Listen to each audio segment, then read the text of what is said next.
Steve here at 633 Frankton Road. Over the last week or so, we've been continuing piling along retaining wall 15. Now, as we get further and further along this wall, the depth that we're hitting rock gets lower and lower, which means the layer of lacustrine, the lake sediment on top of the rock, gets thicker and thicker. The problems that we're having with that is that the holes tend to not stay open. The lacustrine is like a clay, so when it's dry, it's really good, but when it gets wet, it's really sloppy, it wants to collapse. So we've had to bring in a casing system. So it's segmented casing.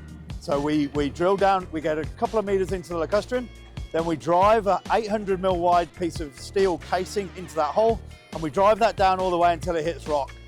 Then we can go back down with our auger, open up that hole and drill the rock socket. We can then come back, we can clear that hole out.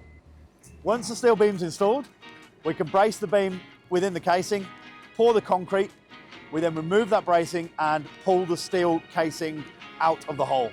Rebrace the beams, make sure they're in line, and then repeat that process for each beam going forward along the wall.